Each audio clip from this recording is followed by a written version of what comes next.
सह्याद्री देवराई मसवे सातारामध्ये आपण आहोत। इथं आपल्याला 650 प्रजाती लावलेल्या आहेत, पण नर्सरी जी आपली आहे ती इतकी ज्याला श्रीमंत नर्सरी, सुदृढ नर्सरी आहे।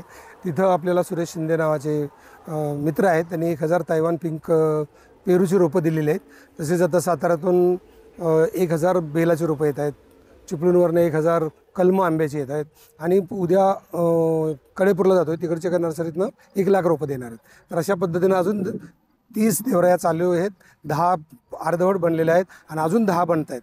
तर त्याच्यासाठी रोपं आपण वाटणार आहोत। 1,00,000 रोपं जवळ आपण गोळा करण्याची केलेली आहेत आणि निस्वार्थीपणाने झाडाचं गुण गावू, झाडाचं गुण घेऊ अशा अर्थाने निस्वार्थीपणे शेतकऱ्यांना आणि देवराईत आपण ती रोपं लावणार आहोत। त्यासाठी आज भेट झाली आणि ती रोपं इथं दाखवतात। ह्या इथं रोपं उतरून घेतलेली आहेत आणि बाजूला पण ते लोक आलेले आहेत।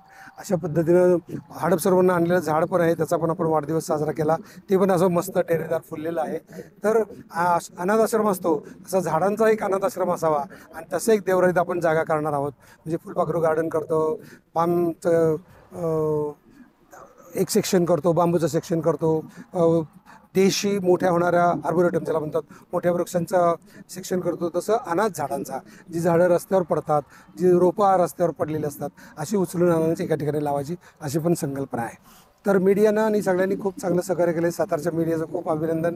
दरवेळेला त्यांनी आम्हाला स्वतःहून पुढाकार दाखवून हे, कारण हे झाडाचं काम असं आहे ना, त्याच्यात नाव आणि पैसा कमी असल्यामुळे लोक फार कमी आहेत।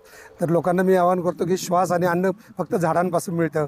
आपण नसेल तर झाड असेल, आणि झाड असेल माणूस, झाड नसेल तर माणूस नसेल। त्यामुळे माणसासाठी झाड आहे, झाडासाठी माणसाची काही गरज नाही। त्यामुळे आपण झाडाचं महत्त्व ओळखावं आणि झाडाला जपावं। धन्यवाद।